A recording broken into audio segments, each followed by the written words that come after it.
감사합니다. 오늘 말씀은 누가 우리의 삶의 주인입니까? 라는 제목을 가지고 같이 은혜를 나누고자 합니다. 고도원이라는 작가의 잠깐 멈춤이라는 책을 보면 우리 마음에 깊은 울림을 주는 한 문장이 나옵니다. 그 문장은 꿈을 가진 사람은 잠깐 멈출 줄 아는 사람입니다. 라는 말이 나옵니다. 오늘 예배의 자리에 나오신 성도님들의 지난 한 주간은 어떠셨습니까? 우리가 살아가는 이 시대에 끊임없이 이 시대는 우리에게 속도를 요구합니다. 남들보다 뒤처지면 안 된다고 다그치고 가정을 지키기 위해 자녀를 온전히 키워내기 위해 그리고 노후를 대비하기 위해 우리는 숨 돌릴 틈 없이 참 쉬지 않고 달려왔습니다. 특히 이 자리에 계신 성도님들은 어깨에 짊어진 그 책임감 때문에 아파도 아프다 말하지 못하고 지쳐도 멈춰 설 수 없는 그 무거운 인생의 짐을 지고 여기까지 오셨습니다. 세상은 우리에게 멈추면 끝이다. 계속 밀고 나가라 라고 말합니다. 그런데 성경을 깊이 들여다보면 하나님은 우리가 한창 정신없이 달리고 있을 때 때로는 가장 성공적이라고 생각하는 바로 그 순간에 뜻밖의 브레이크를 밟을 때가 있는 것입니다. 구약의 여호수아 8장이 바로 그렇습니다. 이스라엘 백성들이 뼈아픈 실패를 안겨주었던 아이성 전투에서 그들은 마침내 대승을 거두었습니다. 온 백성의 사기가 하늘을 찔렀고 군사적으로 상식적으로 본다면 그 기세를 몰아서 가나안 땅 깊숙이 쉼없이 진격해야 하는 그러한 타이밍이었습니다. 그런데 지도자였던 여호수아는 돌연 진격을 멈추어 섭니다.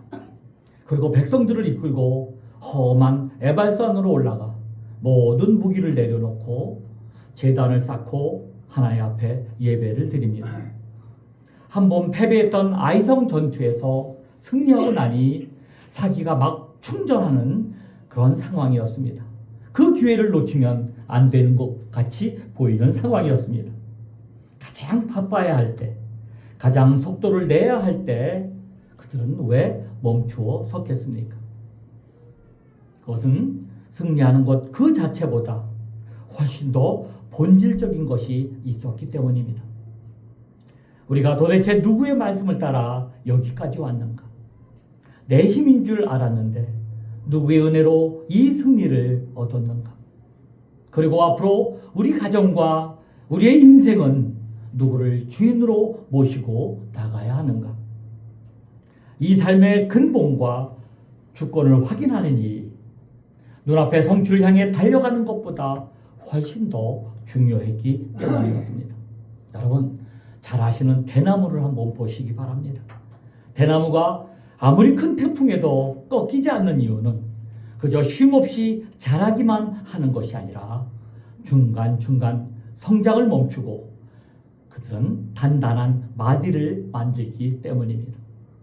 대나무가 그렇게 매듭짓기를 잘하기 때문에 큰 태풍이 와도 쉽게 쓰러지지 않는 것처럼 하나님은 이스라엘 백성들에게 이러한 견고함이 있기를 원하셨던 것이었습니다. 여러분, 오늘 이 귀한 주일 예배가 우리 성도님들의 인생에 그러한 견고한 영적 마디를 만드는 은혜의 시간이 되시기를 주님의 이름으로 간절히 축원드립니다. 네. 오늘 첫 번째로 오늘 우리가 읽은 본문에 예수님께서도 제자들의 삶에 영적인 마디를 만들어 주십니다. 오늘 본문 13절을 보면 갈릴리에서 수많은 기적을 행하시며 눈코 뜰 데 없이 바쁘게 사역하시던 예수님이 잠시 사역을 내려놓으십니다. 그리고 제자들을 이스라엘의 최북단 빌립보 가이사라라는 지방으로 데리고 가십니다. 그 지역은 로마 황제와 헤롯 왕가의 영향력이 강하게 드러난 그런 곳이었습니다. 이후에 헤롯 빌립이 도시를 새롭게 정비하면서 황제를 기린다는 뜻으로 그 가이샤라는 이름에 자신의 이름을 붙여서 가이샤라 빌립보 혹은 빌립보 가이샤라라고 불러진 도시였습니다. 이것은 당시 로마 황제를 숭배하던 거대한 대리석 신전이 웅장하게 서 있는 곳이었고, 헬라의 이방신들을 섬기는 화려한 신상들이 즐비한 곳이었습니다. 한마디로 세상의 돈, 권력, 화려함이 지배하는 곳, 인간의 힘이 신처럼 군림하던 그러한 세속의 중심지였던 것이었습니다. 그 압도적이고 거대한 세상의 한복판에서 그저 초라한 행색의 예수님이 제자들의 가슴을 향해 아주 본질적인 질문을 던지고 계신 것입니다. 16절, 13절 말씀입니다. 사람들이 인자를 누구라 하느냐? 그리고 다시 묻습니다. 16장 15절의 말씀입니다. 너희는 나를 누구라 하느냐? 예수님은 왜 하필 그곳에서 이러한 질문을 던지셨을까요?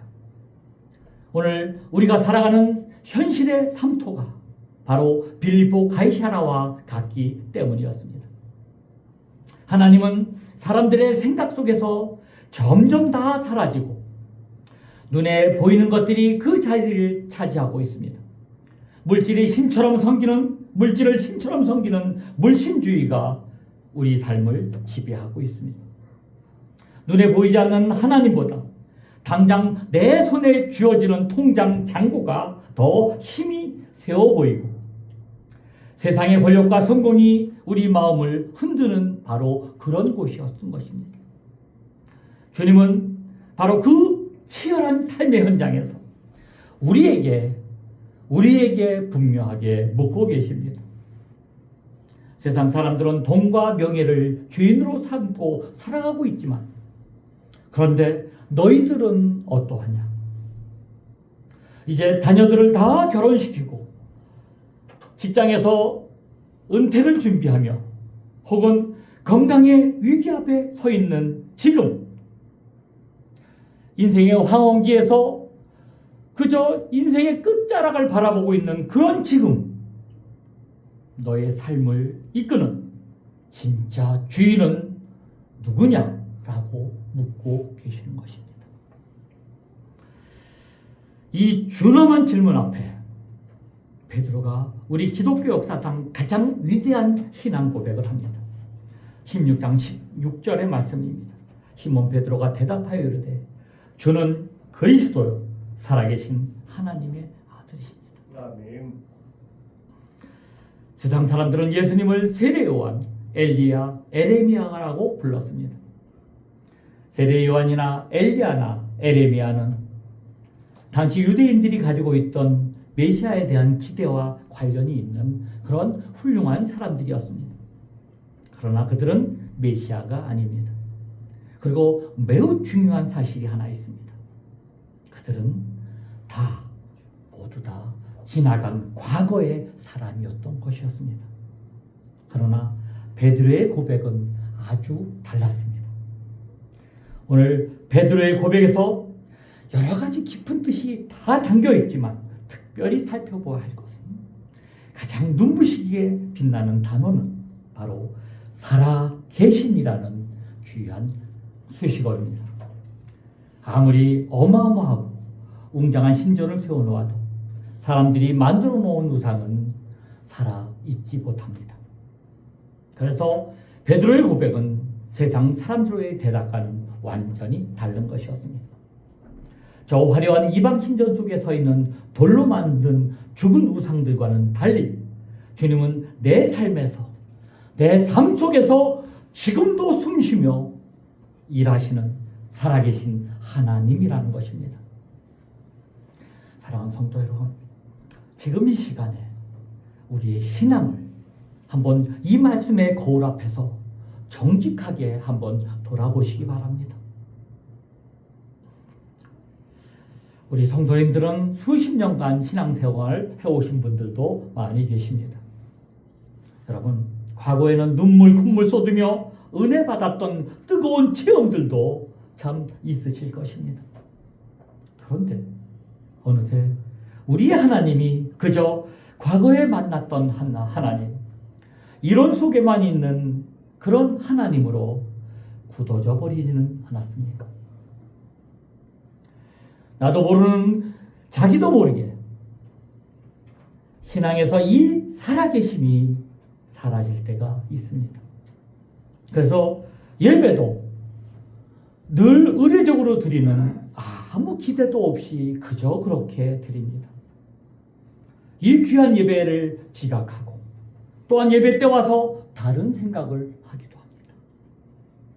그러나 그것보다 훨씬 더 안타까운 것이 있습니다. 우리는 그저 예배에 오면서 아무 기대감도 없이 예배에 오는 것입니다. 하나님을 예배하러 오면서 아무 기대가 없다면 어떻게 되겠습니까? 우리가 진심으로 회개하고 돌아봐야 할 것이 바로 이것입니다. 입으로는 살아계신 하나님이라고 그렇게 말들은 하지만 실제로 우리의 신앙에서는 살아계신이라는 고백이 사실 너무 약해져 가고 있지는 않으십니까? 예배당 문을 나서는 순간 하나님은 그저 예배당 안에 남겨두고 내 인생의 고민은 내가 다 짊어지고 가고 있지는 않으십니까? 당면한 나의 재정 문제, 그리고 내 자녀의 앞길, 내 육신의 질병, 그런 나의 그 당면한 문제 앞에서는 철저히 내가 주인이 되어 걱정하고 염려하고 있지는 않으십니까? 입술로는 살아계신 하나님을 부르지만 실제 삶에서는 하나님의 역사하심을 전혀 기대하지 않는 무기력한 신앙에 빠져 있다면 우리는 오늘 베드로의 고백을 다시 회복해야 합니다. 여러분, 하나님은 과거에 그저 추억 속에 계신 분이 아닙니다. 하나님은 언제나 어제나 오늘이나 영원토록 동일하게 살아서 역사하시는 그런 분이십니다. 그 살아계신 주님, 여러분의 고민과 여러분의 가정의 모든 운전대를 온전히 맡기시는 여러분 되시길 주님의 이름으로 간절히 축원드립니다.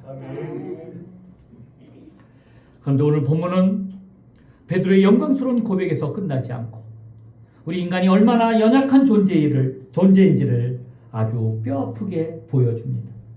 위대한 신앙 고백 직후 예수님은 21절에서 비로소 십자가의 고난과 죽음, 부활에 대해서 말씀해주고 계십니다. 16장 21절의 말씀입니다. 이때로부터 예수 그리스도께서 자기가 예루살렘에 올라가 장로들과 대제사장들과 서기관들에게 많은 고난을 받고 죽임을 당하고 제3일에 살아나야 할 것을 제자들에게 비로소 나타나시니, 이 말씀을 하실 때 베드로가 어떻게 반응합니까? 16장 22절의 말씀입니다. 베드로가 예수를 붙들고 항변하여 이르되 주여 그리 마옵소서, 이 일이 결코 죽게 미치지 아니하리라. 베드로의 말 속에 항변하라는 말은 사실상 예수님을 향해 화를 내며 강하게 꾸짖었다는 말입니다. 주님, 절대 그런 일이 일어나서는 안 됩니다. 내가 목숨을 걸고 막겠습니다. 자신이 생각한 영광스러운 메시아의 길과 예수님이 가시려는 십자가의 길이 충돌하자 베드로는 그저 폭발하고 말았던 것입니다. 조금 전까지 주는 그리스도라고 고백했던 사람이 이제는 자기가 주인이 되어 주님의 길을 가로막고 있는 것입니다. 그런 베드로를 향해 주님이 무섭게 책망하십니다. 16장 23절의 말씀입니다. 사탄아, 내 뒤로 물러가라. 너는 나를 넘어지게 하는 자로다. 여기서 넘어지게 하는 자는 그런 단어가 헬라어로 스칸달론이라는 말입니다. 즉 발을 걸려 넘어뜨리는 걸림돌이라는 뜻입니다. 불과 몇 분 전까지 주님의 칭찬을 받으며 교회를 세울 든든한 디딤돌이었던 사람이 한순간에 십자가의 길을 막아서는 걸림돌로 추락하고 말았습니다. 예수님께서 십자가를 지시는 과정에서도 다른 제자들은 모두 다 도망쳤지만 베드로는 멀찍이서라도 주님을 따라갔습니다. 왜 그렇겠습니까? 주님을 사랑했기 때문입니다. 그런데 바로 그 사랑의 열정 때문 결국 달 울기 전 주님을 3번 부인하는 가슴 아픈 자리까지 가게 됩니다. 주님이 고통당하는 것이 싫어도 내가 그분을 지키겠다는 인간적인 열심이 앞섰기 때문이었습니다. 하지만 하나님의 뜻을 구하지 않는 내 열심과 내 고집은 결국 주님의 일을 망치는 걸림돌이 되고 마는 것입니다. 여러분, 우리 교회 안에서 그리고 우리 가정 안에서 우리는 이 사실을 깊이 묵상해야 합니다. 교회를 오래 섬기고 사랑할수록 자녀를 내 자를 끔찍이 아끼고 사랑할수록 더욱 조심해야 합니다. 내 경험과 내 확신이 하나님 뜻보다 앞서 나갈 때 우리의 열심은 상대를 찌르는 가시가 되고 교회를 허무는 걸림돌이 될 수 있는 것입니다. 베드로가 놀라운 신앙 고백을 하고 바로 그 다음 순간 주님께 걸림돌이 되었기 때문입니다. 그래서 교회 안에서 다른 사람을 향해서 긍휼이 많이 필요합니다. 어떤 사람을 보며 아니 저 사람은 왜 저럴까? 우리 교회의 걸림돌이라고 쉽게 정죄해서는 안 됩니다. 그 사람을 불쌍히 여겨야 합니다. 그 걸림돌의 본성이 바로 내 안에도 똑같이 숨어있기 때문입니다. 하나님 기뻐하시는 성숙한 성도는 타인의 허물을 볼 때 그것을 나를 향한 하나님의 경고로 받아들입니다. 하나님 은혜가 붙들어 주지 않으면 수십 년간의 신앙생활을 나도 한순간에 베드로처럼 걸림돌이 될 수 있구나. 이 거룩한 두려움을 안고 날마다 엎드리는 사람이 하나님이 기뻐하시는 참된 신앙이란 사실입니다. 선줄로 생각하는 자는 넘어질까 조심하라. 이것이 하나님이 기뻐하시는 신앙인의 모습입니다. 말씀을 정리합니다. 사랑하는 성도 여러분, 오늘 주님께서 분명하게 물으십니다. 너희는 나를 누구로 하느냐? 우리는 이 자리에서도 대답할 수 있습니다. 주는 그리스도요, 살아계신 하나님의 아들이십니다. 그런데 주님은 한 걸음 더 깊이 들어오십니다. 그렇다면 내가 정말 너의 삶의 주인이냐? 우리는 그 질문 앞에 서야 하는 것입니다.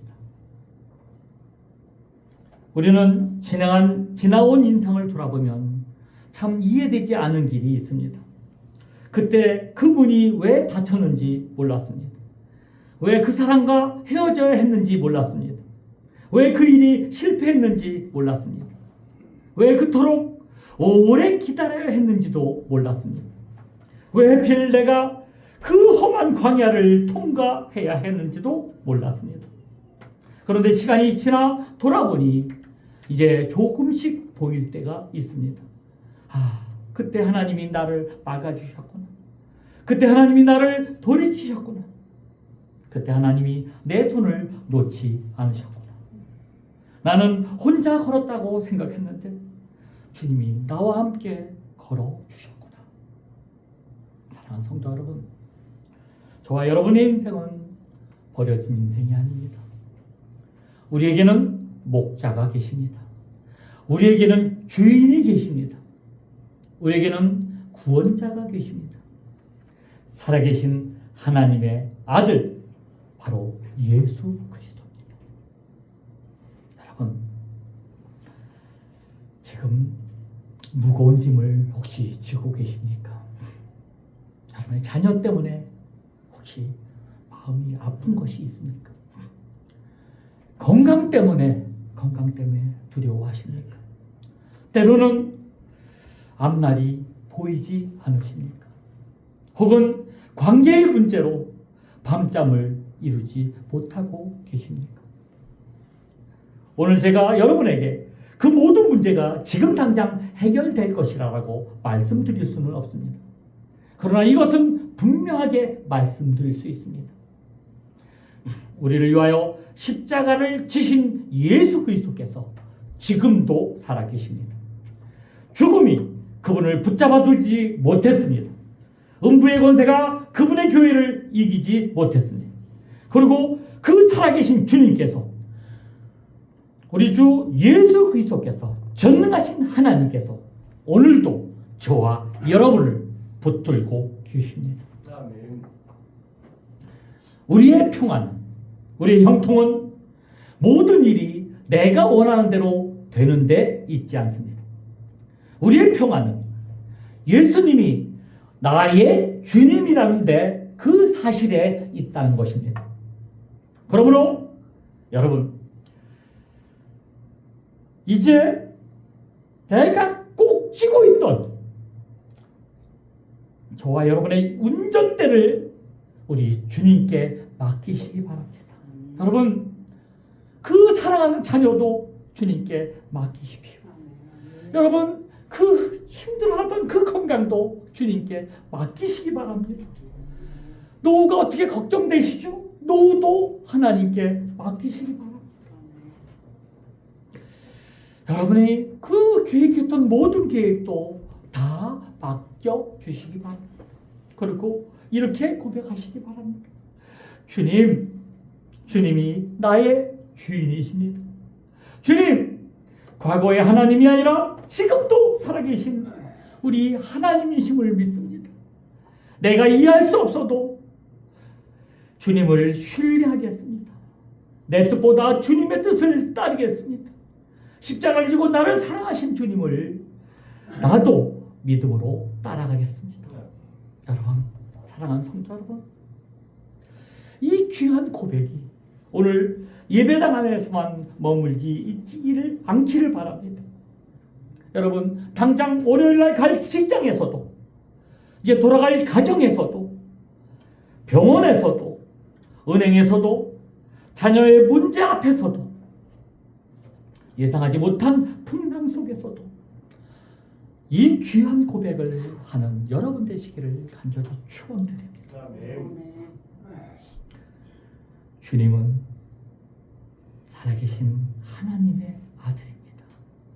그 예수님이 우리의 주인이십니다.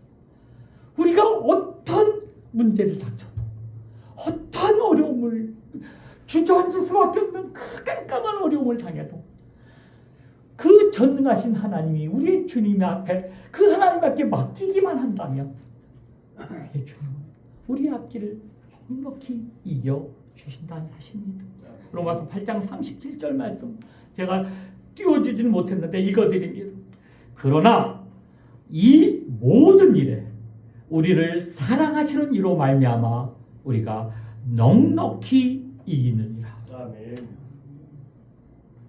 그러므로 우리 교회와 여러분의 가정이, 여러분 전부가 세상의 풍랑 가운데서도 흔들리지 않고 살아계신 주님의 손에 붙들려서 날마다 하나님의 선하신 인도하심을 경험하시게 되시기를 주님으로 간절히 축원드립니다. 우리 시간 잠깐만 기도했으면 좋겠어요. 이렇게 기도합니다. 하나님, 내가 고민하고 내가 해결하고 했던, 내가 뭐든지 해결했던 것 회개합니다. 이 시간 그 모든 고민거리를 주님 앞에 내려놓습니다. 물질의 문제, 가정의 문제, 건강의 문제, 자녀의 문제, 직장의 문제, 내 앞날의 문제, 이 시간 주님께 맡깁니다. 예수님은 살아계신 하나님의 아들이시며 그분이 주님이 나의 주인이심을 고백하실 때 주님은 여러분 오늘 약속하신 말씀대로 우리를 사랑하시는 이로 말미암아 이 모든 일에서 우리가 넉넉히 이기게 될 것이기 때문입니다. 우리 주여 한번 외치시고요. 주여 한번 외치시고 우리 여러분의 문제를 놓고 하나님께 맡기시는 기도를 한번 하시겠습니다. 넉넉히 이김을 주실 것입니다. 주여 한번 외칩니다. 주여 하나님 시간도 역사하여서 하나님 나의 문제를 주님께 올려드립니다. 하나님 너무나 아픕니다. 너무나 힘이 듭니다. 하나님 그동안 내가 해결해 했던 것 용서해 주옵소서. 주 주님을 나의 주인으로 모십니다. 전능하신 하나님께 내 자녀를 맡겨드립니다. 전능하신 하나님께 내 아기를 맡깁니다.